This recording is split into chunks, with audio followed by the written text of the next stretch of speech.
Sir నమస్కారం అండి. నమస్కారం అమ్మా. ఒక సివిల్ సర్వెంట్‌కి రాష్ట్రానికి రూ. 1 వచ్చినా, రాష్ట్రంలో జరిగే రూ. 1 ఖర్చయినా పూర్తి ఇన్ఫర్మేషన్ ఒక సివిల్ సర్వెంట్ ఉంటుంది కాబట్టి, మీరు ఎంతోమంది ముఖ్యమంత్రులతో పనిచేశారు. Immense of knowledge. మీ నుంచి సముద్రంతో కనీసం ఒక స్పూన్‌తోనో, మగ్గుతోనో తోడుకుందామని వచ్చాను మీ దగ్గరికి. నమస్కారం, తప్పకుండా అమ్మా. సార్, గవర్నమెంట్ మారిన ప్రతిసారి అందరూ అనుకునేది ఏంటంటే, ఆ ప్రభుత్వానికి మంచి శాస్తి జరిగింది, ఇన్ని అప్పులు చేసేశారు, రాష్ట్రాన్ని అప్పుల పాలు చేసేశారు, పోయిందా గవర్నమెంట్ అని అనుకుని వాళ్ళని అలా వదిలేస్తాం. నిజానికి ఒక రాష్ట్రాన్ని అంత లాస్లోకి తీసుకెళ్ళిపోయిన ఆ వ్యవస్థలో ఉన్న వ్యక్తులను అలా వదిలేయడమేనా? నిజంగా వాళ్ళకి ఏ బాధ్యత ఉండదంటారా తర్వాత? అంటే అమ్మా, ఇవాళ రాజ్యాంగంలో మనం చూస్తే వాళ్ళకి అసలు శిక్ష అన్నది ఏమి లేదమ్మా. మనందరం కూడా విశ్వసించేది ఏమిటంటే, సుపరిపాలన ఎవరైతే అందించలేదో వారిని ప్రజలందరూ కూడా తగిన శాస్తి చేశారు, వారిని ఇంటికి పంపించేశారు అని మనందరం కూడా శబాష్, చూసారా ప్రజల తీర్పు ఎంత బాగుందో అని ఆ విధంగా మనం కొనియాడుతున్నాం. కానివ్వండి, ఆ వ్యవస్థని ఎవరైతే కుంటుపరిచారో తెలిసి కూడా, ఎందుకంటే వాళ్ళకు ఉండవలసిన పాలనా వ్యవస్థ వాళ్ళకి ఎలాగో ఉన్నది, వాళ్ళ దగ్గర ఉన్న సలహాదారులందరూ కూడా ఉన్నారు, ప్రభుత్వ అధికారులు ఉన్నారు, అలాగే నిష్ణాతులను కూడా వారు తీసుకొచ్చి వారిని ఆ బాధ్యతను అప్పచెప్పి వారి దగ్గర కూడా చాలా సలహాలు పొందుతారు. అది ఎకానమిస్ట్ కావచ్చు, టెక్నోక్రాట్స్ కావచ్చు, ఎవరైనా కావచ్చు.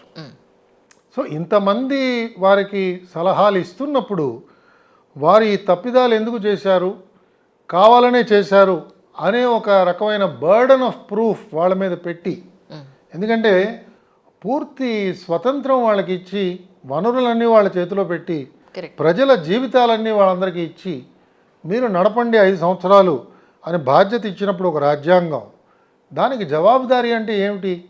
కేవలం ఇవాళ జవాబుదారీతనం ఏమిటంటే అసెంబ్లీలో వచ్చే ప్రశ్నలకి సమాధానాలు చెప్పడం, లేదా అపోజిషన్ నాయకుడు ఎక్కడైనా లేవనెత్తిన ఉద్యమాలకి సమాధానం చెప్పడం, లేదా ఒకవేళ పతాక శీర్షికతో ఎక్కడైనా మనకి వార్తాపత్రికల్లో వార్తలు వస్తే దాన్ని కౌంటర్ ఇష్యూ చేయడం పిఆర్ఓ గారి ద్వారా, ఇది జవాబుదారీతనం అవుతున్నది. ఇది చాలా చాలా అతి స్వల్పమైన దానికి నిర్వచనంగా మారుతున్నది. కరెక్ట్. జవాబుదారీతనం అంటే అసలు ఎందుకు చేశాను, ఏ ఉద్దేశంతో చేశాను, ఏ ప్రమాణాలని నేను ఆచరించి చేశాను, ఏ ఉద్దేశాలు సాధించడానికి నేను చేశాను అన్నది ఆ ప్రభుత్వ అధినేత కనుక మనకి వివరించలేకపోతే, ఆ ప్రభుత్వ అధినేత చాలా పెద్ద తప్పు చేస్తున్నట్టుగానే లెక్క. ఆ అధినేతను మనం జవాబుదారీగా నిలబెట్టాలి. లేకపోతే ఇవాళ ముఖ్యమంత్రులకి ఎవరికి సమాధానం చెప్పాల్సిన అవసరం లేకుండా పోతున్నది. ప్రజాధనం సార్, ఇదంతా ప్రజాధనం. ఎవరింట్లోంచి తీసుకొచ్చి పెడుతున్నారు చెప్పండి. అంతే కదమ్మా, ఇది ప్రజాధనం. అలాగే ఇది కాకుండా కొన్నిసార్లు వీళ్ళు పాడు చేస్తున్న ఆ వనరుల వల్ల కొన్ని కుటుంబాలు సర్వనాశనం అయిపోతున్నాయి, వాళ్ళకి ఉన్న ఉపాధి సౌకర్యాలు పోతున్నాయి, వాళ్ళకు ఉండవలసిన అభివృద్ధి పోతున్నది, వాళ్ళ జీవితం అంతా అగమ్య గోచరం అయిపోతున్నది. కాబట్టి ఈ వ్యవస్థని ఇలాగే వదిలేయాలా అంటే ఇదేనా ప్రజాస్వామ్యం అంటే? ప్రజాస్వామ్యం అంటే ఎవరైతే ఏ విధంగానైనా ఎన్నుకోబడతారో 5 సంవత్సరాలు వాళ్ళు ఇష్టం వచ్చినట్టు దున్నేయచ్చు, కావాల్సిందంతా కూడా తీసేసుకోవచ్చు, ఎవరు ఆస్తులైనా తీసేసుకోవచ్చు, చట్టాన్ని న్యాయాన్ని అధిగమించి వాళ్ళు ప్రవర్తించవచ్చు, వాళ్ళ మీద ఎన్ని అభిశంసనలు ఆ హైకోర్టు ఇచ్చినా కూడా పర్వాలేదు, వాళ్ళ మీద ఎలాంటి తీర్పులు వచ్చినా కూడా పర్వాలేదు. ఈ విధంగా ఇవాళ మనకి ప్రజాస్వామ్యం కనిపిస్తున్నది. ఇది చాలా చాలా మనందరం కూడా సిగ్గుతో తల వంచుకోవాలి. ప్రజాస్వామ్యం అంటే ఇలా కాదు. ప్రజల్లో మనకి రామరాజ్యంలో మనందరికీ జ్ఞాపకం, ఒక చాకలివాడు ప్రశ్నించిన తీరుని శ్రీరామచంద్రుడు కూడా ఆ రోజు గౌరవించాడు, దానికి తగ్గట్టుగానే ఆయన కొన్ని నిర్ణయాలు తీసుకున్నాడు. ఆ విధంగా నడపాలి. ఇవాళకి మన భారతదేశంలో అలాంటి ప్రజాస్వామ్య ఛాయలు మనకి ఎక్కడా కనిపించట్లేదు. రాష్ట్రాల్లో ప్రత్యేకంగా మనం చూసినప్పుడు, ఎందుకంటే కేంద్రం నేను ఎందుకంటలేదంటే, కేంద్రం చాలా విశాలమైనది, అది అది కొన్ని లక్షల కోట్లు ఖర్చు పెడుతున్నారు వాళ్ళు, వాళ్ళని మనం చేరడం ఇంకా కష్టం, దుర్లభం. కాబట్టి కనీసం రాష్ట్ర ప్రభుత్వాల పనితీరులో కనుక మార్పు తీసుకురాగలిగి, రాష్ట్ర ప్రభుత్వాలు నిజంగా ఇంకా జవాబుదారీగా మారి వారు చేస్తున్న పనుల మీద విశ్లేషణ జరిగినప్పుడు వారు చేతులు కట్టుకుని నిలబడి సమాధానం చెప్పే తీరులో వాళ్ళు ఉండగలిగితే అప్పుడు ప్రజల యొక్క తీర్పును వాళ్ళు గౌరవించిన వారు అవుతారు. కరెక్ట్. ప్రజల యొక్క బాగు కోసం వాళ్ళు చేస్తున్నట్టుగా కనిపిస్తారు, వినిపిస్తారు. ఇవాళ అది ఎక్కడా జరగట్లేదు. సార్, నిజానికి ఒక రాష్ట్రంలో వచ్చిన ఇన్కమ్ ఎంత, ట్యాక్సేషన్ పూర్తిగా ఎంత, దేనికి ఎంతెంత సెగ్రిగేట్ చేస్తున్నాం అనేది ట్రాన్స్పరెంట్గా ప్రజలకు చూపించాల్సిన అవసరం లేదంటారా? అంటే ఇవాళ ఏమవుతుందంటే అమ్మా, ఇంకొక ప్రధానమైన ఒక లక్షణం మనందరం కూడా ఏర్పాటు చేసుకున్నది, ప్రజలకి జవాబుదారీతనం అంటే ప్రజాప్రతినిధులకి జవాబుదారీతనం. దాంతో ప్రజలని మనం పక్కన పెట్టి ప్రజాప్రతినిధుల్ని మనం ముందుకు తీసుకొచ్చాం. కాబట్టి మనకున్న ఇవాళ రాష్ట్ర ప్రభుత్వం మనం ఎన్నిక చేసుకున్న శాసనసభ్యులు 175 మంది ఎవరైతే ఉన్నారో, ఈ 175 మంది కూడా 5 కోట్ల ఆంధ్రుల్ని వాళ్ళు రిప్రజెంట్ చేస్తున్నారు. కాబట్టి మనం 5 కోట్ల మందిని మనం వెళ్ళి మాట్లాడలేము. అలాగే తెలంగాణకు వస్తే 116 మంది. ఈ ప్రజాప్రతినిధులే ప్రజలు అనే రకంగా ప్రజలు ప్రజాప్రతినిధుల్ని కూడా మనం ఒక రకంగా మమేకం చేసేసి, ఈ ప్రతినిధులకి మీరు జవాబుదారీగా ఉన్నారంటే ప్రజలకు జవాబుదారీగా ఉన్నట్టుగానే అనే ఒక అర్థం వచ్చేటట్టుగా ఇవాళ పరిపాలన అంతా కూడా మనం నడుపుతున్నాం. దాంతో ఈ ప్రజాప్రతినిధులు వారికి ఊహకందని విషయాల్లోకి వారు ఎప్పుడు వెళ్ళరు. వారి ఊహకు ఏదైతే అందుతుందో దాంట్లోకి వాళ్ళు వెళతారు. వాళ్ళ ఊహలోకి వెళ్ళేది ఏమిటంటే, వారి నియోజకవర్గంలో ఎవరికి మేలు జరిగింది, ఎస్సీలకు ఎంత లాభమైంది, ఎస్టీలకు ఎంత లాభమైంది, బీసీలకు ఎంత లాభమైంది, ఈ రకమైన కులాల పందేరాన్ని వేసుకునే వాళ్ళు, ఏ కులానికి ఎంత వచ్చింది, మరి ఆ కులానికి ఇంతే వస్తే మరి ఓట్ల సంగతి ఏమవుతుంది, ఈ లెక్కలతోనే ప్రజాప్రతినిధుల జీవితాలన్నీ జరిగిపోతున్నాయి. కానీ ప్రభుత్వం ఎలా నడుస్తున్నది, ప్రజల యొక్క భవిష్యత్తు గురించి వీళ్ళు ఏ రకమైన ఆలోచనలు చేస్తున్నారు, ఈ ఆలోచనలు ఎవరి ద్వారా వస్తున్నాయి, అసలు ఆ ఆలోచన ఇచ్చిన వాడి యొక్క పరపతి ఏమిటి, వాడి అనుభవం ఏమిటి, వాడి జీవితంలో వాడు సాధించింది ఏమిటి, ఇవి ఎవరికి కూడా అంతుపట్టట్లేదు, అవసరం కూడా కనిపించట్లేదు. దానితో ప్రజాప్రతినిధులకి సమాధానం పరిస్తే చాలు. ఒక మున్సిపల్ కార్పొరేషను కమిషనర్ గారు బాగా పనిచేస్తున్నాడా లేదా, అక్కడున్న మున్సిపల్ కౌన్సిలర్స్కి ఆయన సమాధానం చెప్తే జవాబుదారీ అయిపోయాడు. అంతేగాని ఆ మున్సిపాలిటీలో ఎవరైనా ఒక పౌరుడు వెళ్ళి ప్రశ్నిద్దాం అనుకుంటే అందచ్చు, అందకపోవచ్చు. సమాధానం చెప్పే అవకాశం ఉందా లేదో తెలియదు, కానీ అవసరమైతే లేదు. ఇవాళ మన వ్యవస్థలో ఎక్కడా కూడా ఒక పౌరుడికి మనం ఇంత రకమైన ప్రాధాన్యత ఇవ్వాలి అన్నది మనం ఎక్కడా కూడా చెప్పట్లేదు. పౌరుడిని ప్రతిబింబించే విధంగా ప్రతినిధి పనిచేస్తాడు అనే ఒక మౌలికమైన సిద్ధాంతానికి మనం అందరం కూడా కట్టుబడి ఉండిపోయాం ఇవాళ. దాంతో పౌరుడు ప్రశ్నించే తీరు ప్రతినిధి కూడా అలా ప్రశ్నిస్తాడు అని మనం ఆశిస్తున్నాం. బహుశా అది నిరాశగానే మిగులుతోంది. ఇది ఇవాళ మనం చేస్తున్న ఒక మౌలికమైన ఒక విషయం. పరిపాలనలో మనం చూస్తున్న చాలా చాలా మౌలికమైన అంశం ఏమిటంటే, అధికారులు ప్రజలకు జవాబుదారీగా ఉండాలి. అందుకే ఆయన్ని పబ్లిక్ సర్వెంట్ అంటున్నాము. అందుకే ఆయన ఇండియన్ పీనల్ కోడ్ బలానా సెక్షన్ ప్రకారంగా పబ్లిక్ సర్వెంటు అంటే ఆయన జవాబుదారీగా ఉంటాడు. జవాబుదారీగా లేని పక్షంలో క్షమార్హుడు. ఇలా మనం ఏవో కొన్ని నిర్వచనాలని చెప్పుకుంటున్నాం. కానీ ఏ విధంగా ఇతను ప్రజలకి సమాధానం చెప్పాలి, ప్రజలు ఇతన్ని ఏ విధంగా ప్రశ్నించవచ్చు అన్న దాని గురించి మనం ఎక్కువ ఆలోచన చేయలేకపోతున్నాం.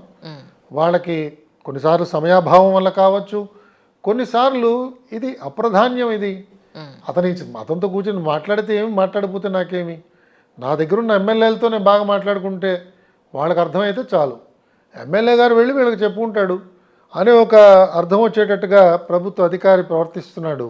తద్వారా మనకెక్కడా కూడా ఆ చైతన్యంతో ప్రభుత్వాలు పనిచేస్తున్నాయని అనిపించట్లేదు. ప్రభుత్వాలు మా మేలు కోసం చేస్తున్నాయని ప్రజలు భావించట్లేదు. కాబట్టి ఈ రాబోయే ప్రభుత్వం నా మేలు కోరి చేస్తోంది అని అనిపించే ఒకే ఒక సందర్భం అది ఎన్నికలప్పుడు అనిపిస్తోంది. సో ఎన్నికలప్పుడు ఇదే ఒక క్షణం, ఈ అవకాశం ఒక్కటే నాకు ఉంది, ఇది గోల్డెన్ ఛాన్స్, కాబట్టి ఇప్పుడే నేను ఎంత రాబట్టుకుంటే అంత మంచిది అనే దృష్టితో ప్రజలు ప్రభుత్వాల్ని సమీపిస్తున్నారు. కానీ మిగతా 4 సంవత్సరాల 9 నెలల కాలం కూడా ఇతను నాకు జవాబుదారీగా ఉండాలి, ఈ వ్యవస్థ నాకు జవాబుదారీగా ఉండాలి, వాళ్ళు చేసే ప్రతి దాంట్లో కూడా నాకు మేలు జరగాలి, వాళ్ళ స్వార్థం ఏమాత్రం కూడా ఉండకూడదు, నిజాయితీతనంగా పరిపాలన నడవాలి అనే ఈ సూత్రాలు ఏవైతే మనం ఎప్పటికప్పుడు మాట్లాడుకుంటూ ఉంటామో వీటిని ప్రజలు వెళ్ళి డిమాండ్ చేసే అవకాశం కనిపించట్లేదండి. ఇది మనకి వాళ్ళ ప్రజాస్వామ్యంలో మనకు కనిపిస్తున్న పెద్ద లోపం. ఇది మీరు ఇంకొక నిమిషం నాకు సమయం ఇస్తే తప్పకుండా ఏమిటంటే, అసలు ఎన్నుకోబడ్డ తర్వాత ప్రజాప్రతినిధి ప్రజలతో ఏ విధంగా సత్సంబంధాలు పెట్టుకున్నాడు అన్నదానికి ఇవాళ అసలు నిర్వచనం లేదు, గీటురాయి లేదు, నమూనా అంతకంటా లేదు. ఒక శాసనసభ్యుడు ఉన్నాడంటే ఒక శాసనసభ్యుడు సుమారుగా 5 లక్షల జనాభాకో 3 లక్షల జనాభాకో ప్రతినిధి. ఎన్నుకోబడ్డ తర్వాత ఈ శాసనసభ్యుడు ఆ ప్రజలతో ఏ విధమైన సంబంధం పెట్టుకుంటున్నాడు, ఎలా పెట్టుకుంటున్నాడు, అది ఏమన్నా దానికి ఒక రూపకల్పన ఉన్నదా, కొలమానం ఏమన్నా ఉన్నదా? ఏమీ లేదమ్మా. అతనికి అవసరం ఉంటే కలుస్తాడు, అవకాశం ఉంటే కలుస్తాడు, లేకపోతే లేదు. అతను కొన్ని కుల సంఘాలను దగ్గర చేర్చుకోవచ్చు, తప్పు లేదు. అతను కొన్ని యువజన సంఘాలను దగ్గర చేర్చుకోవచ్చు, తప్పు లేదు. లేదా కొంతమందిని పూర్తిగా కొంతమందిని అసలు వీళ్ళు నాకు ఓటు వేయలేదు. ఎందుకంటే మన ప్రజాస్వామ్యంలో ఇంకొక పెద్ద లోటు ఏమిటంటే, వాళ్ళకి బూత్ వారీగా ఎన్ని ఓట్లు పడ్డాయో చాలా చక్కగా వివరాలన్నీ మనం ఇచ్చేస్తాం వాళ్ళకి. కాబట్టి బూత్ నంబర్ 323 వాళ్ళు నాకు 5 ఓట్లే వేశారు, కాబట్టి 323 బూత్లో ఉన్న ఓటర్స్ నా వాళ్ళు కాదు. సో ప్రజాప్రతినిధి అక్కడికి వెళ్ళకపోయినా కూడా నష్టం లేదు. ఎలాగో 5 మందే నాకు ఓట్లు వేస్తున్నారు, 5 మంది మా అయితే పోతారు నా దగ్గర నుంచి, అంతే కదా అనుకుంటున్నాడు. కానీ వేరే విధంగా ఆలోచన చేయలేకపోతున్నాడు. కాబట్టి ఇవన్నీ కూడా చాలా చాలా తీవ్రమైన లోపాలు. ఎన్నుకోబడ్డ ప్రజాప్రతినిధులకు కూడా ఒక స్ట్రక్చరు మనం ఇవ్వగలిగి సంవత్సరానికి కనీసం 3 సార్లైనా కలవాలి, 3 సమావేశాలు నిర్వహించాలి, 3 సార్లు ఆన్లైన్ సమావేశాలైనా నిర్వహించాలి, లేదా 3 సార్లు ఈ విధంగా చేయాలి, 4 సార్లు ఇలా చేయాలి. ఇలాంటివి ఎందుకు మనం నిబంధనలు పెట్టుకోవట్లేదో తెలియట్లేదు. అలాగే చట్టసభలో ప్రవేశపెట్టిన బిల్లులు, అసలు ఆ బిల్లుల యొక్క అంతరార్థం ఏమిటి, ఆ బిల్లు యొక్క ప్రయోజనం ఏమిటి, ఆ బిల్లు యొక్క అర్థం ప్రజలకు అర్థమవుతున్నదా లేదా ఎవరికీ తెలియదు. కేవలం ఆ చట్టాన్ని కొన్నిసార్లు చదివి దాని గురించి ఉపన్యసించవలసిన ప్రజాప్రతినిధులకి ఆ చట్టం గురించి తెలుస్తుంది. తర్వాత ఆ చట్టం నుంచి ఏమైనా ప్రశ్నలు వస్తే రేపు న్యాయస్థానాల్లో దాన్ని వాదించడానికి కొంతమంది న్యాయవాదులు ఆ చట్టం చదువుతున్నారు, ఇంకెవరు చదవట్లేదు. కానీ ప్రతిసారి మనం చూస్తుంటాం, శాసనసభ ఏ రాష్ట్రంలో కలిసినా కూడా ఒక 4, 5, 6, 10 చట్టాలు వాళ్ళు పాస్ చేస్తూనే ఉంటారు. ఎందుకు ఈ చట్టాలు తీసుకొస్తున్నారు, చట్టాలు ఉన్న చట్టాల్లో సవరణలు తీసుకొస్తున్నారు, ఏ ఉద్దేశాలతో చేస్తున్నారు? మనం ఎక్కడా ఒక ప్రజాప్రతినిధి వచ్చి మన ప్రాంతంలో ఎలుగెత్తి మాట్లాడే అవకాశం కనిపించట్లేదు. కాబట్టి ప్రజలకి, చట్టసభకి, ప్రజలకి, ప్రజాస్వామ్య నాయకుడికి, ప్రతినిధికి సత్సంబంధాలు లేనంత కాలం కూడా ప్రజాస్వామ్యాన్ని గౌరవించే మార్గం ప్రజలకి తెలియకపోవడం వల్ల వాళ్ళు ప్రజాస్వామ్యంలో ఎవరినైతే నాయకుడిగా ఎన్నుకుంటున్నారో వారి యొక్క పనితీరుని వారు ఎవరు కూడా విశ్లేషణ చేయలేకపోతున్నారు. మీ శాసనసభ్యుడు ఏం చేశాడు అని అడిగితే చెప్పే పరిస్థితిలో కూడా లేరు. కాబట్టి ఒక గాలికి వీస్తే ఆ పెనుగాలిలో కొంతమంది నాయకులు వస్తున్నారు, కొంతమంది నాయకులు కొట్టుకుపోతున్నారు. సో ప్రతి సంవత్సరం ప్రతిసారి ఎలక్షన్లు వచ్చినప్పుడల్లా తుఫాను గాలి వస్తే మనకి ఫలితాలు బాగా కనిపిస్తున్నాయి. అంతేగాని ప్రతినిధుల్ని మనం ఏ విధంగా వారి పనితీరుని చూడాలి, వారిలో ఒక సన్మార్గంలో వెళ్ళే వాళ్ళకి ఇంకా బాగా పెద్దపీట వేయటం, వారిని ఇంకా ఆదరించడం, వారు ధనం ఖర్చు పెట్టారా లేదా ఇలాంటి ప్రమాణాలు కాకుండా ప్రజల కోసం ఎంత మమేకమై చేస్తున్నారు, వాళ్ళని సహజంగానే గౌరవించాలి, వారిని ఆదరించాలి అనే విషయాల దగ్గర మనకు కొన్ని లోపాలు కనిపిస్తున్నాయి. మీరు ఎలా అంటే చాలా తటస్థంగా చక్కగా కొన్ని లోపాలు అని అంటున్నారు. అంటే ఒక హోప్ ఇస్తున్నారు మీరు. మీ మీ ప్రతి టాక్‌లోనూ కూడా అది ఇస్తారు. కానీ నిజానికి అస్సలు అవకాశమే లేదన్న దగ్గర కూడా మీరు కొంత అని అంటారనమాట. యాజ్ ఎ సివిల్ అంటే మనం సర్వెంట్ లక్షణం. కంప్లీట్గా జనరలైజ్ చేసేలేము. ఆ! అందులో మనకు కొంతమంది తెలుసు చాలా చాలా నిస్వార్థంగా పనిచేస్తారు, అవును. చాలా కష్టపడి కూర్చున్న కాగితాలని చదువుతారు. కొంతమంది అయితే శాసనసభలో ఇచ్చిన కాగితాలు అక్కడే వదిలేస్తారు, కొంతమంది తీసుకెళ్ళి వాళ్ళ హాస్టల్లో పడేస్తారు, కొంతమంది పాపం చదువుతారు. అవును. చదివి నాలాంటి వాడిని కలిసినప్పుడు ఏమండి ఇది ఇలా ఎందుకు ఉందండి అలా ఎందుకు ఉందండి అని అడుగుతుంటారు. నాకు తెలిస్తే సరే, లేకపోతే నేను కూడా మళ్ళీ చదువుకుని మళ్ళీ వాళ్ళతో మాట్లాడుతుంటాం. అది చాలా తక్కువ మంది చేస్తున్నారమ్మా. అవును. ఇది మనకి చాలా చాలా ఇది తీవ్రమైన ఒక లోపం. దీన్ని మనం ఎలాగైనా సరే అధిగమించగలగాలి. కానీ నాకు అనిపిస్తూ ఉంటుంది సార్. అంటే ఈ సివిల్ సర్వెంట్స్ కలిసి నేను వాళ్ళతో మాట్లాడుతున్నప్పుడు, ఇలా ఇంటర్వ్యూలు చేస్తున్నప్పుడు, ఎవరైతే ఇప్పుడు రిటైర్ అయిపోయిన తర్వాత ఇప్పుడు గవర్నమెంట్ పోస్టులో లేకుండా కూడా కొంతమంది చాలామంది ఉన్నారు సివిల్ సర్వెంట్స్. అవును. ఎందుకంటే మీకు ప్రతి ఇమ్మెన్స్ ఆఫ్ నాలెడ్జ్ ఉంటుంది మీ దగ్గర. సో మీలాంటి వాళ్ళు కూడా వ్యవస్థలో ఉన్న లోపాలని కనీసం 10 మందికి తెలిసేలా మాట్లాడకపోతే ప్రజలకు ఎలా కనువిప్పు కలుగుతుంది అనేది నా బాధ. అంతే, అంతకుమించి ఏం లేదు కరెక్ట్ అమ్మా, అలాంటి వాళ్ళు మాట్లాడాలి. అందుకే నేను కూడా ప్రయత్నం చేస్తున్నాను మాట్లాడటానికి. సార్.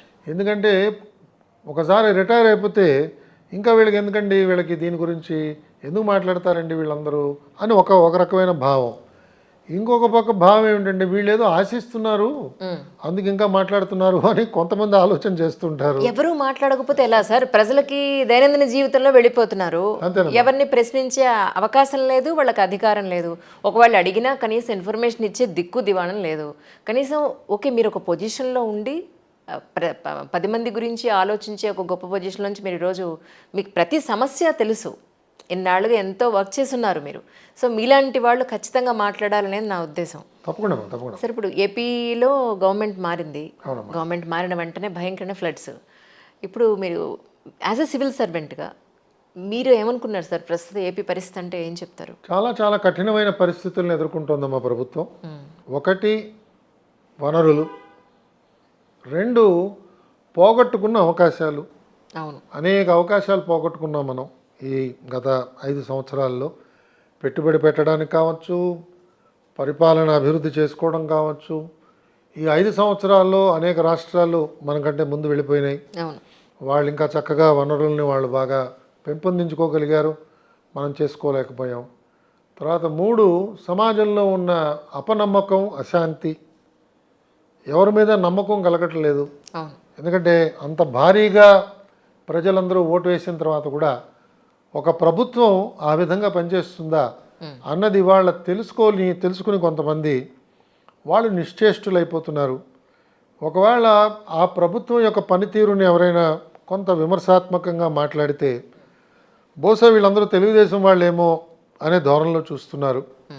అంటే మాట్లాడే వాళ్ళందరికీ ఏదో ఒక పార్టీతో సంబంధం ఉంది, తప్పకుండా వాళ్ళు ఒక పార్టీలో సభ్యులే అనే భావనలోకి మనం వెళ్ళిపోతున్నాం. కానీ నిష్పక్షపాతంగా మాట్లాడే వాళ్ళు సమాజంలో ఉంటారు, సమాజంలో అలాంటి వాళ్ళు కావాలి అనే ఒక పరిస్థితి కూడా ఇవాళ మనకు కనిపించట్లేదు. పార్టీలకు అతీతంగా, వ్యక్తులకు అతీతంగా సమస్యల మీద, సమస్యల గురించి, సమస్యల కోసం మాట్లాడాల్సిన అవసరం ఖచ్చితంగా ఉంది సార్ ఈ రోజున. చాలా అవసరం అమ్మా. ఎందుకంటే ఒక పార్టీని నమ్మేవాళ్ళు కూడా చాలాసార్లు వాళ్ళు అన్ని లోతుల్లోకి వెళ్ళరు. నేను చూస్తున్నాను ఇవాళ చాలామంది నాకు పూర్వ వైఎస్ఆర్సీపీ వాళ్ళు కావచ్చు, ఇంకా వైఎస్ఆర్సీపీలో ఉన్నవాళ్ళు కూడా కావచ్చు, వాళ్ళు వచ్చి నా దగ్గరికి వాపోతుంటారు. సార్, ఇంత నిజంగా మీరు ఈ విషయాలని చెప్తున్నప్పుడు మరి ఎందుకండి మా ప్రభుత్వం అలా చేయలేకపోయింది అని అడుగుతారు. ఎందుకండి మా ప్రభుత్వం ఇలాంటి తప్పిదాలు చేసింది అంటారు. దానికి సమాధానం నా దగ్గర దొరకదు కదా, నేనేం చెప్పగలుగుతాను? కానీ మోస్ట్ ఆఫ్ ది టైమ్స్ మీలాంటి సివిల్ సర్వెంట్స్ ఒక సీఎం పక్కన ఉండి ఇలా కాదండి ఇలాగా అని చెప్పినా కూడా వినని పరిస్థితులే 50% ఉంటాయేమో కదా సార్? 50 ఉంటాయమ్మా. కొన్ని సందర్భాల్లో అసలు వాళ్ళకి ఇలాంటి సలహా రుచించదు. వాళ్ళు పూర్వంలోనే ఆలోచన చేసుకుని ఇలా చేయాలి, ఇలా బలానా వాడికి పదవి ఇవ్వాలి, బలానా వాడికి ఈ పోస్టింగ్ ఇవ్వాలి, బలానా వాడిని నేను ఎలాగైనా సరే శిక్షించాలి. మనం అతని గురించి అంత బాగా చెప్పినా కూడా లేదండి నాకు తెలుసు అతను పనితీరు ఇలాగే ఉంటుంది, అతను బలానా కులస్తుడు లేదా బలానా బంధుత్వం ఉంది.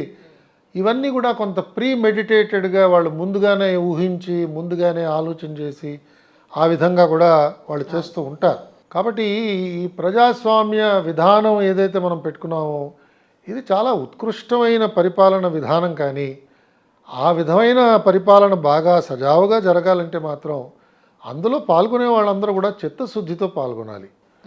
వారికి స్వలాభం కోసం ఆలోచన చేయకూడదు. ఇవాళ నిర్ణయాలు తీసుకుంటున్న నాయకులు, మంత్రులు, అధికారులు, అమలు చేసే అధికారులు, అమలు చేసే పరిస్థితిలో ఉన్న ప్రజాప్రతినిధులు ప్రతివాడు కూడా నాకేం వస్తుంది, నాకేం మిగులుతుంది అనే ఆలోచనతో చూస్తున్నప్పుడు పరిస్థితి అగమ్య గోచరంగా అయిపోతుంది. ఇవాళ నా ఉద్దేశంలో ఆంధ్రప్రదేశ్ ప్రభుత్వంలో అలాంటి పరిస్థితులు కనిపిస్తున్నాయి. నాకేం వస్తుంది, నాకేం మిగులుతుంది అనే ధోరణిలో అందరూ చూస్తున్నారు. ఆ వాసనలు తీయడానికి ఇంకొంచెం సమయం పట్టేటట్టుగా ఉంది. నిస్వార్థంగా పనిచేయడం, అనుకున్న సమయానికి పని పూర్తి చేయగలగటం, అలాగే ప్రజా జీవితంలో మనం కూడా ఏదో ఒకటి చేయాలి ప్రభుత్వం గురించి, సమాజం గురించి అని అందరినీ కూడా మేలుకొలుపు పలికే ఒక రకమైన పరిస్థితి రావడానికి ఇంకొంచెం సమయం పట్టేట్టుగా కనిపిస్తుంది. అదే సమయంలో ఇక్కడ మన తెలంగాణలో కూడా ప్రభుత్వం మారింది. ప్రభుత్వం మారిన తర్వాత ఫస్ట్ టైం మనం ఒక మేజర్ కరెంట్ అఫైర్ గురించి మనం మాట్లాడుకోవాలి అని అంటే హైడ్రా ఇప్పుడు ఒక కుదిపేస్తుంది సామాన్య ప్రజలతో సహా. హైడ్రాకి ఒక చట్టం లేదు అని అంటున్నారు. మీడియాలో చాలా వరకు కాన్వర్జేషన్స్ అన్నీ అవుతున్నాయి. కానీ ఇక్కడ సామాన్య ప్రజలు మా సామాను కూడా తీసుకొని ఇవ్వకుండా వచ్చిన వెంటనే బిల్డింగ్లు కూలగొట్టేస్తున్నారు అని. ఇక్కడ యాజ్ ఎ జర్నలిస్ట్ నా బాధ ఏంటంటే సార్, వాళ్ళు 3-4 ఏళ్ళ నుంచి లోన్లు కడుతున్నారు. ఒక ఇల్లు కట్టాలి, ఫ్లాట్స్ కట్టాలి అంటే ఎన్నో పర్మిషన్స్ కావాలి, మీకు తెలియదు కాదు. ఈ పర్మిషన్స్ అన్నీ మరి ఎలా ఇచ్చారు వాళ్ళు? అంటే వాళ్ళకి తెలియదా ఆ రోజున అది ఏ జోన్లో ఉందో? ఇచ్చిన వాళ్ళందరినీ ఇందులో ఇన్వాల్వ్ చేయరా సార్? ఓన్లీ లోన్ పే చేసే వాళ్ళ మీదేనా ఇప్పుడు ఈ భారం అంతా? దీని మీద మీరేమంటారు సార్? నాకు కూడా అదే అనిపిస్తుంది. ఎందుకంటే తప్పదు, మనం చెరువులను కాపాడాలి, నీటి వనరులను కాపాడాలి. నీరు చెరువుల్లోకి చేరకపోవడం వల్ల జనావాసాల్లోకి వచ్చేస్తోంది. అవును. అలాగే పట్టణం అంతా కూడా నీటిలో మునిగిపోతుంది. అనేక కారణాలు ఉన్నాయి. ఇది కేవలం చెరువుల్లో ఆక్రమణ ఒకటే కాదు. మనం సిటీలో చూస్తే మనకున్న డ్రైనేజ్ సిస్టమ్ ఆల్రెడీ ఇప్పటికే అది పీక్ ఫ్లోలో జరుగుతూ ఉంటుంది. కేవలం ఒక 5 మిల్లీమీటర్ల వర్షం వచ్చినా కూడా డ్రైనేజ్లో ఇంకా చోటు ఎక్కడా లేదు. అది ఆల్రెడీ ఆల్మోస్ట్ ఫుల్గా ఫ్లో అవుతుంది. మనం డీసిల్టింగ్ అని చెప్పి చేస్తాం, కానీ డీసిల్టింగ్ ఎంత చేసినా కూడా దాంట్లో మామూలు లీన్ ఫ్లోసే చాలా చాలా ఫుల్గా వెళ్తున్నాయి. కాబట్టి మన డ్రైనేజ్ సిస్టమ్ని ఇంప్రూవ్ చేయాలి. దాని గురించి మనం పెద్దగా ఆలోచన చేయట్లేదు. ఇంతకు పూర్వం నేను హైదరాబాద్ మెట్రో వాటర్ బోర్డులో కూడా పనిచేశాను. అక్కడ కూడా అప్పుడు చూశాను పరిస్థితులన్నీ కూడా చూడటానికి నాకు అవకాశం వచ్చింది. Hyderabad metro water board municipal కార్పొరేషన్కి సమన్వయ లోపం చాలా చాలా ఉండేది. మరి ఇవాళ పరిస్థితి ఏమిటో నాకు ఇంకా తెలియదు. ఎందుకంటే జిహెచ్ఎంసీ వాళ్ళు బిల్డింగ్ ప్లాన్ అప్రూవల్ ఇచ్చినప్పుడు వాళ్ళు మెట్రో బోర్డుని ఎక్కడ కన్సల్ట్ చేయరు. మెట్రో బోర్డు ఉందా లేదా కూడా వాళ్ళకి అవసరం లేదు. ఎందుకంటే వాళ్ళు బిల్డింగ్ ప్లాన్ అప్రూవల్ ఇచ్చేస్తారు. అది దారుణంగా సార్. అది సమన్వయం లేదు. అదే కమ్యూనికేషన్ లేకపోతే అది ఎలా ముడిగి ఇలాంటివే వస్తుంటాయి ఉపద్రవాలని. అంతేనమ్మా, సమన్వయం లేదు. సరే, అప్పట్లో కనీసం ముఖ్యమంత్రి గారు నారా చంద్రబాబు నాయుడు గారే ఆయన ఏం చేశారంటే మా అందరికీ కూడా సమన్వయం లేదని చెప్పి ఆయనకి చాలా స్పష్టంగా అర్థమైంది. కోఆర్డినేషన్ కమిటీ అని చెప్పి ఒకటి ఏర్పాటు చేశారు. సో ప్రతి బుధవారం నాడు కూడా మేమందరం కలిసి ఒక జోన్లో ప్రయాణం చేసేవాళ్ళం. అంటే హైదరాబాద్ మున్సిపల్ కార్పొరేషన్ చైర్మన్ ఆయన ఆధ్వర్యంలో చెప్పాలంటే మున్సిపల్ కమిషనరు, అలాగే ఆ రోజుల్లో ఉన్న హూడా వైస్ చైర్మను, జిల్లా collector, Hyderabad metro water board MD, తర్వాత ఆర్టీసీ ఎండి, ఇలా ఎలక్ట్రిసిటీ బోర్డు సూపరింటెండింగ్ ఇంజనీర్ లేదా చీఫ్ ఇంజనీరు అందరం కలిసి ఒక జోన్లో ట్రాఫిక్ డీసీపీ గారు లేకపోతే కమిషనర్ పోలీసు అందరం కలిసి ఒక జోన్లో ప్రయాణం చేసి ఒక వెహికల్లో ప్రయాణం చేసి ఆ జోన్లో కోఆర్డినేషన్ సమస్యలు ఎక్కడెక్కడ ఉన్నాయి. ఉదాహరణకి నిధులు ఉన్నాయి కాబట్టి మున్సిపల్ కార్పొరేషన్ ఒక ఫ్లైఓవర్ వేసేస్తుంది. ఫ్లైఓవర్ వేసేస్తుంది కానీ ఆ వేసేసిన ఫ్లైఓవర్ దారిలోనే మెట్రో బోర్డు వాటర్ లైన్ ఉంటుంది. ఆ వాటర్ లైన్కి ఇంతకు పూర్వ పరిస్థితుల్లో ఆ వాటర్ పైప్ లైన్కి పెద్ద కుషన్ ఎక్కువగా ఉండదు. కానీ ఇవాళ అక్కడ ఫ్లైఓవర్ వచ్చేటప్పటికి అనేక వెహికల్స్ ఆ పైప్ లైన్ నుంచి వెళ్తుంది. సో పైప్ లైన్ బర్స్ట్ అయ్యే అవకాశం ఉంటుంది. సో మెట్రో బోర్డు ఎండి గారు ఏం చెప్తాడంటే, అయ్యా నా పైప్ లైన్ అక్కడ ఉందండి, ఈ పైప్ లైన్ మనం షిఫ్ట్ చేయాలి, షిఫ్ట్ చేసి కొంచెం డీప్గా నేను వేసి వెళ్ళిపోతాను, కాబట్టి ఈ షిఫ్టింగ్కి నాకు కావాల్సిన ఖర్చు మీరు ఇవ్వాలి అంటే, అప్పుడు జిహెచ్ఎంసీ మున్సిపల్ కమిషనర్ గారు అంటాడు, నా ఎస్టిమేట్లో ఇది లేదు. ఇవన్నీ మాకు జరిగిన తంతు, నేను ఎక్కడా కూడా కల్పితం ఎక్కడా లేదమ్మా. అదే సార్ అవును. తర్వాత దాంట్లో మధ్యలో ఎక్కడో ఒక ట్రాఫిక్ మన స్ట్రీట్ లైట్ ఉంటుంది, ఎందుకంటే అక్కడ ఇంతకుముందు అక్కడ ఏమీ వెహికల్స్ లేవు కాబట్టి అక్కడ స్ట్రీట్ లైట్ ఉంది, ఇప్పుడు అది వెహికల్స్కి అడ్డంగా వస్తుంది. సో స్ట్రీట్ లైట్ మార్చమని చెప్తారు ఎలక్ట్రిసిటీ అతన్ని.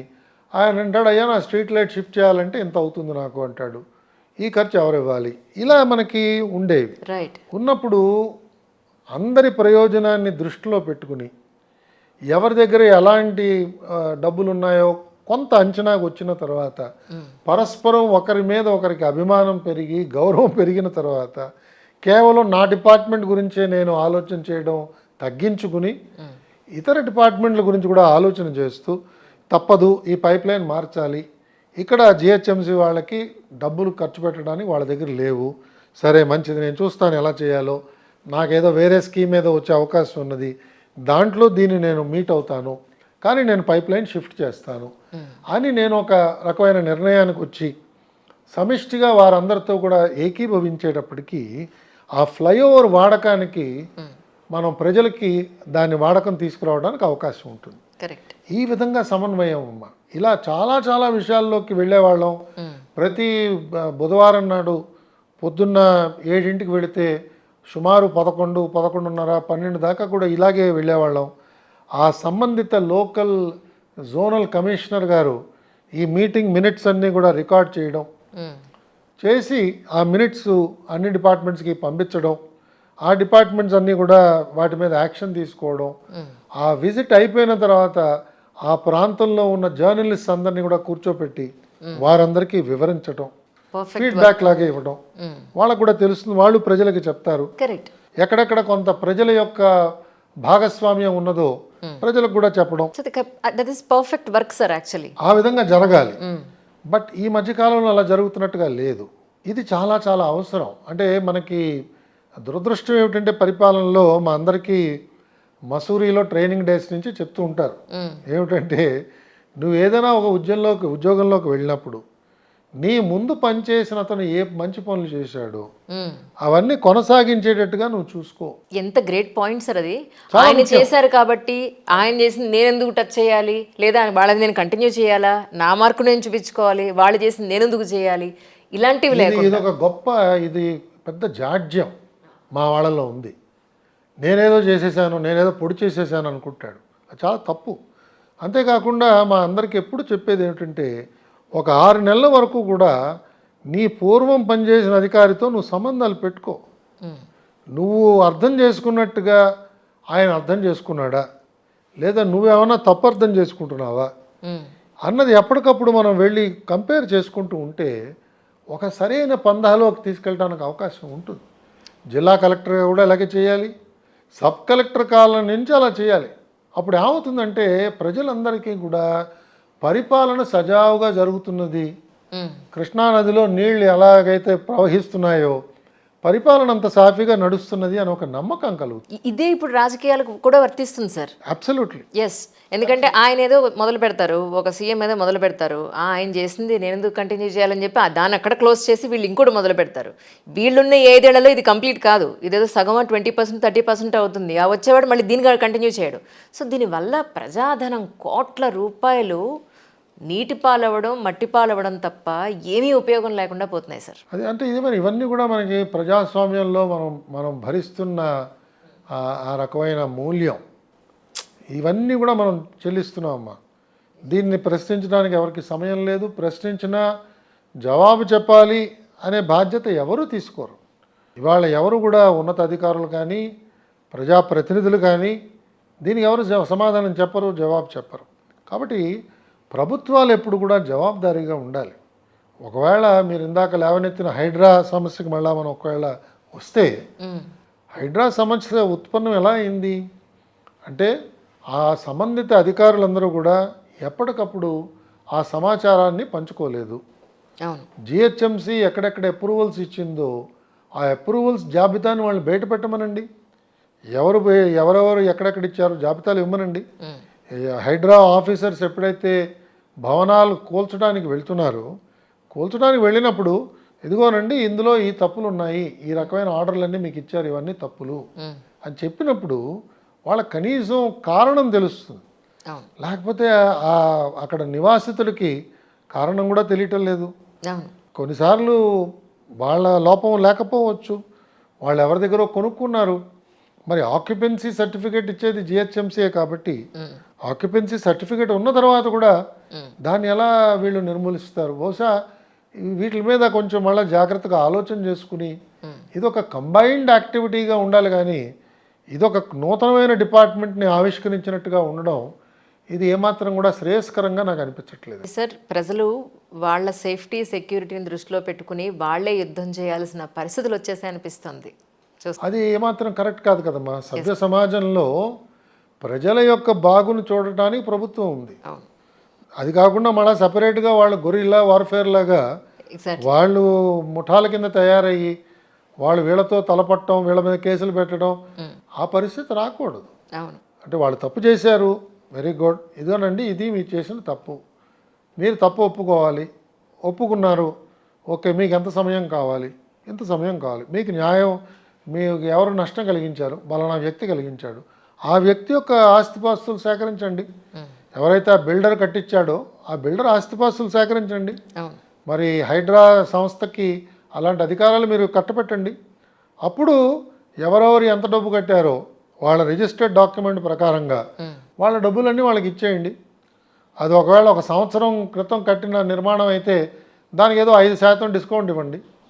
అది 3 సంవత్సరాలు అయితే 10% డిస్కౌంట్ ఇవ్వండి. ఏదో ఒక రకమైన కొలతబద్ద పెట్టుకుని దాని ప్రకారంగా నష్టపరిహారాన్ని డిసైడ్ చేసి ఆ ఓనర్లందరికీ ఆ నష్టపరిహారం ఇవ్వండి. వాళ్ళందరినీ బాధ్యులు చేయాలి ఇందులో ఖచ్చితంగా. అలా మనం చేస్తేనే సుపరిపాలన మనం అందించిన వాళ్ళం అవుతాం. కానీ గతంలో ఎవరో తప్పులు చేశారు, కరెక్టే, తప్పులు చేయకూడదు, జరిగాయి, దానికి అనేక మంది బాధ్యులు. వాళ్ళందరినీ కూడా మనం జవాబుదారీగా చేస్తే అప్పుడు తప్పకుండా ప్రజలు ఇంకా బాగా హర్షిస్తారు. సార్, ఇప్పుడు ఎవరైతే హైడ్రా అధికారులు ఉన్నారో వాళ్ళందరూ మీడియా ముందుకు వచ్చి మేము ఈ కాలువల్ని చెరువుల్ని మేము సేవ్ చేయడానికి ఇది చేస్తున్నామని చెప్తున్నారే తప్ప ఫర్దర్గా వీళ్ళకి ఏంటి, నష్టపోయిన వాళ్ళ పరిస్థితి ఏంటి, ఎలా దాన్ని రికవరీ చేస్తారు అనే దాని గురించి ఎవరూ మాట్లాడలేదు. ఎందుకంటే ఇంకా సమగ్రమైన చట్టమే ఇంకా తయారవ్వలేదు కదమ్మా. సమగ్రమైన ఒక పాలసీ అలా తయారైన తర్వాత ఏమో కదా సార్ యాక్షన్ తీసుకోవాలి. కానీ ముందు యాక్షన్ తీసుకున్న తర్వాత చూద్దామని వదిలేస్తే 2027లో మళ్ళీ మనకి జమిలీ ఎలక్షన్స్ వచ్చే అవకాశం ఉంది. సో 1.5 yearలో మళ్ళీ మనకి ఎలక్షన్స్ వస్తాయి. అలాంటి టైంలో ఇప్పుడు మళ్ళీ ఏ గవర్నమెంట్ వస్తుందో ఏంటో ఏమీ తెలియని పరిస్థితుల్లో ఈ టైంలో ఇలాంటి నిర్ణయం తీసుకోవడం ప్రజలకు చాలా బాధాకరంగా ఉంది సార్. ఇవన్నీ కొంచెం కులంకషంగా ఆలోచన చేయాలి. అంటే మేబీ నాకు వివరాలన్నీ నాకు ఇంకా బాగా తెలియవమ్మా సార్. బట్ సమన్వయం మాత్రం చాలా పెద్ద సమస్య. అది నాకు తెలుసు, నేను ప్రత్యక్షంగా దాన్ని చూశాను. అందులో మనం ఇవాళ చూస్తే కొన్ని సంస్థలకి పాపం వనరులు ఎక్కువ ఉండవండి. ఇప్పుడు హైదరాబాద్ మెట్రో వాటర్ బోర్డు గురించి నేను స్వయంగా చెప్పగలను, ఎందుకంటే దాన్ని నిర్వహణ చేశాను, అనేక ఆటుపోట్లు అనుభవించాను కాబట్టి నాకు ఇంకా జ్ఞాపకం. ఆ సంస్థకి పెద్ద నిధులు ఉండవు. అలాంటి సంస్థకి ఎప్పటికప్పుడు పైప్ లైన్ మార్చేయాలి, కొత్త పైప్ లైన్ వేసేయాలి, ఇవన్నీ అన్నప్పుడు నిధులు సమకూర్చడం చాలా ముఖ్యం. అలాగే మరి గత ప్రభుత్వం వాటర్ బిల్స్లో కూడా ఏదో రెమిషన్ ఇచ్చారు, దాంతో వాళ్ళకి వచ్చేదే చాలా తక్కువ, మరీ తక్కువ వస్తున్నది. జీతాల కింద సరిపోతుందో లేదో కూడా నాకు తెలియదు. కాబట్టి కొంచెం వీటి నిర్వహణ జరపడానికి కొంత వాటిలో కొంత అనుభవం వాళ్ళని పెట్టుకోవాలి, వాళ్ళ సలహాలు తీసుకోవాలి. ఇవన్నీ కూడా అంత తొందరపాటుతో నిర్ణయాలు తీసుకోవడం వల్ల ఇది ఏమాత్రం కూడా క్షేమకరమైన పరిస్థితి కాదు. ఐపీ పెట్టడం, ఒక వ్యక్తి ఐపీ పెట్టడం లేదా ఒక కంపెనీ ఐపీ పెట్టడం అనేది మనం ఇండియాలో ఎక్కువగా చూస్తూ ఉంటాం. దీని గురించి అసలు మీకున్న వివరణ ఏంటంటే జనాలకు అర్థమయ్యేలా మనం మీ నుంచి ఒకటి చెప్పించాలని నా ఉద్దేశం. అది ఎంతవరకు సబబు అంటే ఏం లేదమ్మా, ఇప్పుడు ఇవాళ ఎవరు పెట్టుబడి పెడుతున్నా కూడా పెట్టుబడి అన్నది వాళ్ళు బ్యాంకుల నుంచి తెస్తున్నారు, లేదా పెట్టుబడి సంస్థల నుంచి తీసుకొసుకుంటున్నారు, తెచ్చి ఒక వ్యాపారంలో పెట్టుబడి కింద పెట్టుకుంటున్నారు, ఇన్వెస్ట్ చేస్తున్నారు. ఆ ఇన్వెస్ట్ చేసిన తర్వాత ఆ ఇన్వెస్ట్మెంట్ని నడిపించేది వాళ్ళే. ఆ బ్యాంకర్లు కానీ, ఆ ఫండ్ ఏజెన్సీలు కానీ వాళ్ళెవరు దాంట్లో భాగస్వామ్యులు కారు.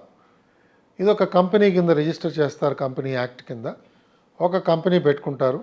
ఆ కంపెనీలో కొంతమంది డైరెక్టర్లు పెట్టుకుంటారు. కంపెనీలో ఉన్న పెట్టుబడి బట్టి వాళ్ళకి కావాల్సిన ఏర్పాట్లు చేసుకుంటారు, నడిపిస్తూ పోతారు. వాళ్ళు తీసుకుంటున్న అనేక నిర్ణయాల వల్ల కొన్నిసార్లు లాభాలు వస్తాయి, కొన్నిసార్లు నష్టాలు వస్తాయి. ఎప్పుడైనా నష్టాలు వచ్చినప్పుడు ఈ పెట్టుబడి పెట్టిన సంస్థలు, అప్పులు ఇచ్చిన సంస్థలు వీళ్ళు దివాలా తీసాము అని వాళ్ళు చేతులు ఎత్తేయంగానే వాళ్ళకి ఆ సమయంలోనే వీళ్ళకి వివరాలు తెలుస్తున్నాయి. కానీ ఆ దివాలా తీసిన సంస్థ దగ్గర నుంచి లేదా దివాలా నడిపించిన సంస్థని ఎవరు నడిపించారో వాళ్ళని బాధ్యుత చేసేయడానికి ఇవాళ ఎలాంటి అధికారం కూడా లేదు. అది తీవ్రమైన లోపంగా భావించి కేంద్ర ప్రభుత్వం 2016లో ఒక చట్టం తీసుకొచ్చింది. మళ్ళీ 2018లో దానికి కొన్ని సవరణలు కూడా చేశాయి. దాని ప్రకారంగా ఇన్సాల్వెన్సీ అండ్ బ్యాంక్రప్సీ కోడ్ అని చెప్పి ఒకటి తీసుకొచ్చారు.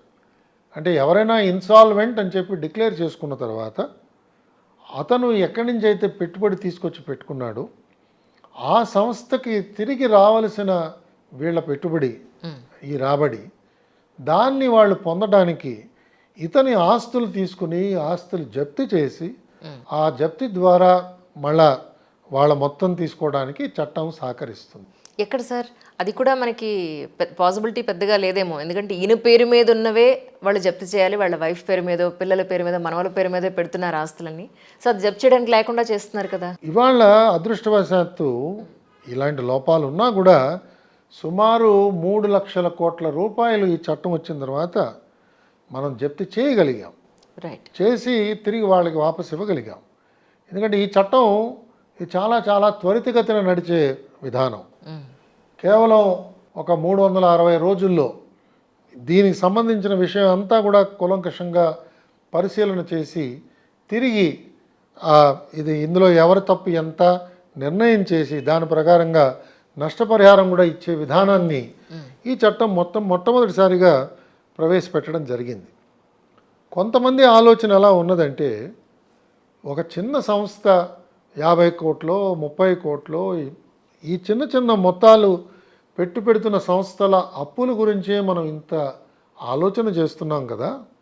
ఒక ప్రభుత్వమే అంటే సుమారుగా 2 లక్షల కోట్ల ఒక బడ్జెట్ ఉన్న ప్రభుత్వం ప్రతి సంవత్సరం సాలీనా 1,50,00,000 లేదా 2 కోట్ల పెట్టుబడి అంటే బడ్జెట్ ఈ రాష్ట్ర ప్రభుత్వాలు అవి పరిపాలన చేస్తున్నాయి. కాబట్టి అంటే ఒక 5 సంవత్సరాల కాలంలో 10 లక్షల కోట్లు ఒక రాష్ట్ర ప్రభుత్వం నిర్ణయం చేస్తున్నది. ఆ నిర్ణయాలు కనుక తప్పుగా చేసి వ్యక్తిగతంగా లాభం పొందారు అనే ఒక అనుమానం వచ్చినప్పుడు ఈ ఇన్సాల్వెన్సీ అండ్ బ్యాంక్రప్సీ కోడ్ ఏ విధంగా ఇవాళ NCLT వాళ్ళందరూ అమలు చేస్తున్నారో ఆ విధంగా ప్రజాప్రతినిధులను కూడా మనం ఈ చట్టంలోకి తీసుకొచ్చి వాళ్ళ ఆస్తులు కూడా జప్తు చేసి ఆ జప్తు చేసిన ఆస్తుల నుంచి ప్రభుత్వానికి మళ్ళీ నష్టపరిహారం వచ్చేటట్టుగా మనం చేయగలిగిన నాడు అప్పుడు ఈ ప్రభుత్వ ప్రతినిధులు ఎవరైతే పార్టీల ద్వారా ఎన్నుకోబడుతున్నారో వాళ్ళు ఇంకా జాగ్రత్తగా వ్యవహరించి పరిపాలనలో అలాంటి లోపాలు రాకుండా పరిపాలన ద్వారా స్వలాభం పొందకుండా వాళ్ళు ఉండడానికి అవకాశం ఉంటుంది. అధికారంలో మన వాళ్ళు ఉన్నారు, అధికారులు మన వాళ్ళు ఉన్నారు, ఐపీ పెట్టేసినా పర్వాలేదు. ఇలానే ఉంది సార్. రైట్. ఇది మారాలి కదమ్మా. ఇప్పుడు పరిస్థితులు అలా లేవు. ఇవాళ ఇంతకు పూర్వం మనం అనుకున్నది ఏమిటంటే ప్రభుత్వం ఒకసారి ఎన్నుకోబడితే శాశ్వతంగా ఉండడానికి వాళ్ళు ప్రయత్నం చేస్తారు. అవును. అంటే రెండో టర్మ్ వచ్చినప్పుడు ఇంకా పట్టుదలతో పోటీ చేస్తారు, మూడోసారి గెలిచిన తర్వాత ఇంకా బాగా పోటీ చేస్తారు, శాశ్వతంగా మేమే ఉండాలి ముఖ్యమంత్రిగా, మేమే ఉండాలి ప్రతినిధిగా అనే పట్టుదలతో చేస్తారు అని మనం భావించేవాళ్ళం, ఆలోచన చేసేవాళ్ళం. ఇవాళ కనుక నేను ఒకసారి చేస్తే చాలండి, నాకు కావాల్సినంతా నేను చేసేసుకోగలను వెళ్ళిపోతాను అని ఒక నమ్మకంతో అలాంటి ఆలోచనతో వచ్చే శాసనసభ్యులు ఇవాళ కనిపిస్తున్నారు. వ్యాపార ఆలోచనతోనే వస్తున్నారు. వాళ్ళెవరికి చట్టాలు అవసరం లేదు. వాళ్ళెవరికి ప్రజలు అంటే నిర్వచనం వాళ్ళ మనుషులు, అంతేగాని ప్రజలు కాదు. వీళ్ళలో చాలామందికి రాజ్యాంగం అంటే కూడా ఏమిటో పెద్దగా గమనించరు. అదేదో ఒక పుస్తకం ఉంది, ఒక మూల ఉంది, అది ఎవరో అంబేద్కర్ ఆయన రాశాడు, అంబేద్కర్ చాలా మహానుభావుడు, అది మాత్రం అందరూ ఒప్పుకుంటారు. అంతేగాని ఆయన అందించిన రాజ్యాంగం దాంట్లో ఎలాంటి మౌలికమైన సూత్రాలు ఆయన ఆ రోజుల్లో కష్టపడి చేర్చాడు, అనేక మంది మేధావుల్ని ఒప్పించాడు ఆయన, వాళ్ళందరి సహకారంతో ఆయన తయారు చేశాడు. ఆయన చైర్మన్ అంతే, డ్రాఫ్టింగ్ కమిటీకి ఆయన చైర్మన్. అవును. కాబట్టి వివిధ ఆర్టికల్స్ అన్నీ కూడా వాదోపవాదాలు జరుగుతున్నప్పుడు సమన్వయం చేసి వాళ్ళందరినీ ఒప్పించి వాళ్ళు ప్రపోజ్ చేసిన అమెండ్మెంట్స్ని కొన్ని చోట్ల ఒప్పుకుని కొన్ని చోట్ల తిరస్కరించి చాలా కష్టపడి పాపం ఆయన ఆరోగ్యాన్ని కూడా దానివల్ల చాలా దెబ్బతీసిందని చెప్పి మనం చదువుతూ ఉంటాం. అంత పనిచేసిన డాక్టర్ అంబేద్కర్ గారు ఇచ్చిన రాజ్యాంగాన్ని వీళ్ళు ఎంతమంది కూర్చుని చదువుతున్నారు, ఎంత వీళ్ళకి అవగాహన ఉన్నది, ఆ రాజ్యాంగాన్ని ప్రజలకు ఎంతమంది వివరిస్తున్నారు, ఆ రాజ్యాంగ స్ఫూర్తితో పరిపాలన ఎంత లోతుగా వీళ్ళు పరిశీలన చేస్తున్నారు, ఇవన్నీ కూడా ఇవాళ మనకు కనిపిస్తున్నాయి. ఇవన్నీ కూడా మనం ఎదుర్కోవాల్సిన ఛాలెంజెస్. ఇవి ఏ రోజైతే మనం సాటిస్ఫాక్టరీగా ఇవన్నీ ఎదుర్కొంటామో అప్పుడు ప్రజా జీవనం ఇంకా బాగా సుఖంగా ఉంటుంది. కష్టాలు ఉండవు అని చెప్పట్లేదు, కానీ కష్టాలు ఎదురైనప్పుడు మనని ఆదుకునేవాడు ఉన్నాడు, ఒక సంస్థ మన గురించి పనిచేస్తోంది, ఒక పరిపాలన విధానం ఉన్నది అనే నమ్మకం మనం కలిగిస్తాం. ఆ నమ్మకం కలిగించకపోతే, అపనమ్మకం కనుక ఈ విధంగా వ్యాప్తి చెందితే అది ఎవరికీ మంచిది కాదు. ఆ దృష్టితో చెప్తున్నారంట ఈ ఇన్సాల్వెన్సీ బ్యాంక్రప్సీ కోడ్. ఆ దృష్టితో ఆలోచన చేస్తూ కొంతమందితో మాట్లాడుతున్నాను. ఇంకా నేను త్వరలోనే బహుశా ఒక నమూనా లాంటిది ఒకటి తీసుకొచ్చి ఒక లెజిస్లేషన్ అది ప్రభుత్వాలకు పంపించి ప్రభుత్వాలని వీటిని చూడమని చెప్పి పరిశీలన చేయమని చెప్పి, ఎందుకంటే మనకి న్యాయబద్ధమైన ధర్మబద్ధమైన ప్రభుత్వం కనుక ప్రతి రాష్ట్రంలో వస్తే ప్రజలు దానివల్ల బాగా మేలు పొందుతారు, ప్రజా జీవనం ఇంకా బాగా సాఫీగా జరుగుతుందని ఆలోచన. రాజకీయ నాయకులు అధికారంలోకి వచ్చిన తర్వాత చట్టాలని కూడా వాళ్ళకి అనుకూలంగా మార్చేసుకుంటారు, చేస్తున్నారు అనేది చాలామంది వాదన. మీరు ఒప్పుకుంటారా సార్ ఈ విషయంలో? అంటే చట్టం అంటే ఇదేనమ్మా, ఏమిటంటే నేను చట్టాన్ని ఏదైనా చేస్తున్నానంటే అది రాస్తున్నప్పుడే నాకు అర్థమైపోతుంది ఇది ఎవరికి తగులుతుంది, ఇది దీనివల్ల ఎవరికి బాధ పెరుగుతుంది తెలిసినప్పుడు మార్చేస్తారు. ఇంకా అప్పుడే వాళ్ళు వచ్చి బయలుదేరుతారు, వాడికి చెప్పేస్తారు. అందుకే నాకు బాగా జ్ఞాపకం, ఇక్కడ ఔటర్ రింగ్ రోడ్డు ఫార్మేషన్ చేస్తున్న రోజుల్లో ఇది చాలా ఊహాతీతమైన ప్రాజెక్ట్ కానీ నేను ఆ రోజుల్లో మా అందరం భావించేవాళ్ళం. ఎందుకంటే ఇంత విశాలమైన రోడ్డు చుట్టూతా జంట నగరాలన్నింటినీ కూడా చుట్టూ తిరిగి ఒక మణికట్టులాగా అద్భుతంగా వస్తుంది. ఇది చాలామందికి ఇది ఊహకు అందలేదు. ఆ రోజుల్లో కూడా చాలామంది వాళ్ళ పేర్లు చెప్తే బాగుండదు, ఇంకా వారు కొంతమంది ఇంకా ప్రజా జీవితంలో ఉన్నారు, వాళ్ళు కూడా నాతో వచ్చి వాదించేవారు. ఏమంటే మీలాంటి అధికారి కూడా ఎందుకు సార్ ఈ ఔటర్ రింగ్ రోడ్ గురించి మాట్లాడుతున్నారు, దీనివల్ల ఏంటి లాభం అండి, మీరు ఎందుకు సపోర్ట్ చేస్తున్నారు, ఇంత భూమి రోడ్ల కోసం వదిలేసి దాని పక్కన మళ్ళీ మెట్రో కోసం కొంత భూమి సేకరించి వదిలేసి ఎందుకు సార్ మీరు అంతా చేస్తున్నారు, ఇంత చేసే బదులు అక్కడ ఎవరికైనా ఇళ్ల స్థలాలు ఇచ్చేస్తే ఎంత బాగుంటుందండి, ఎంతమంది మెచ్చుకుంటారు, ఇలా కొంతమంది మాట్లాడుతుండేవారు. ఇంకొంతమంది ఏమనేవారంటే ఇంత బాగుందండి మీరు ఓఆర్ఆర్ ఇదంతా చేస్తున్నారు, దీని బాగా డైరెక్షన్లు అవి భావిస్తున్నారు, మంచి ఆలోచన చేస్తున్నారు మీ ప్రిన్సిపల్ సెక్రటరీ గారు, ఆ రోజుల్లో కేవీ రావు గారు ప్రిన్సిపల్ సెక్రటరీ, మీరు అందరూ చాలా బాగా చేస్తున్నారు, కానీ అక్కడెక్కడైనా మీరు ఏమైనా భూమి కొనుక్కున్నారా, కొనుక్కుంటే మంచిది కదా. వాళ్ళు అలా వచ్చారు, మీకు లాభం వస్తుంది కదా, రేపు ఆ విలువలన్నీ పెరుగుతాయి కదా, భూమి విలువ పెరుగుతుంది. అలా నేను చేస్తున్న ప్రాజెక్టులో నేనే లాభం ఆశించి చేయడం అన్నది సివిల్ సర్వీస్ ఇది కోడ్ ఆఫ్ కాండక్ట్ విరుద్ధం అండి, ఇది కరెక్ట్ కాదు, అలాంటి నాకేం ఆలోచన లేదు అని చెప్తే కూడా చాలామంది కొంచెం అపనమ్మకంగా అంతా చూసేవాళ్ళు. కాబట్టి మనం ఎప్పుడైనా ఒక చట్టం చేస్తున్నప్పుడు దీనివల్ల ఎవరు బాధితులు అవుతారు, ఎవరు దీనివల్ల లాభితులు అవుతారు అనే దృష్టి కాకుండా సమాజ శ్రేయస్సు అలాగే రాజ్యాంగ విలువలు అలాంటివి మనం జాగ్రత్తగా ఆలోచన చేసి ఇలాంటి చట్టాలు తయారు చేసినప్పుడు తప్పకుండా ప్రజలు దీన్ని హర్షిస్తారు.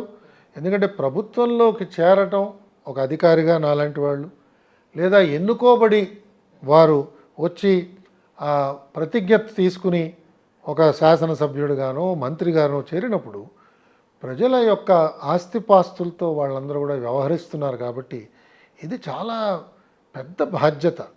దాన్ని చాలా జాగ్రత్తగా చేయాలి. ప్రతి నిమిషం కూడా వారికి జవాబుదారీతనం ఉన్నది. అందులో మన రాష్ట్రాల్లో ఈ శాసనసభ అలాగే సర్పంచ్ దగ్గర నుంచి కూడా ఇది 24/7 అయిపోయింది. అవునండి. వాళ్ళెవరు కూడా నాకు 5 గంటలు నా ప్రైవేట్ పని తర్వాత పబ్లిక్ వర్క్ చేస్తాను అని చెప్పే అవకాశం కూడా ఈరోజు కలగట్లేదు. 24/7 అయిపోయింది కాబట్టి వాళ్ళు ఇంకా అప్రమత్తంగా ఉండాల్సి వస్తుంది. అలా లేకపోతే వాళ్ళ ఎందు గౌరవం పోవటమే కాకుండా వ్యవస్థ మీద గౌరవం పోయే ప్రమాదాలు కూడా వస్తాయి. నిజం. ఆ ప్రమాదం రాకూడదనే భావంతో మాట్లాడుతున్నాం. నిజం సార్. కానీ వ్యక్తి ప్రయోజనాలని పక్కన పెట్టి వ్యవస్థాగతమైన ప్రయోజనాల పాయింట్ ఆఫ్ వ్యూలో ఆలోచించినప్పుడు డెఫినెట్గా మీలాంటి వాళ్ళు ఇప్పుడు ఏదైతే మీరు బ్యాంక్రప్ట్ గురించి మీరైతే 10 మందితో మాట్లాడి ప్రభుత్వాలకైతే మీరు ఎలా విన్నవించుకోవాలి అని అనుకుంటున్నారో అలాంటివి ఇంకా రిఫార్మ్స్ చాలా రావాలి. మీలాంటి వాళ్ళు ఎంతోమంది వస్తే కానీ దీన్ని ఏమంటారు కొన్ని ప్రజలకు ఉపయోగపడే విషయాలు బయటికి రావు. చాలా చాలా సంతోషం సార్. ఎక్కువ టైం తీసుకుంటే క్షమించాలి, మీకు పని ఉందని చెప్పారు. సో మరో ఎపిసోడ్లో మరికొన్ని విషయాలు తప్పకుండా మీతో డిస్కస్ చేస్తాను sir. Thank you so much sir.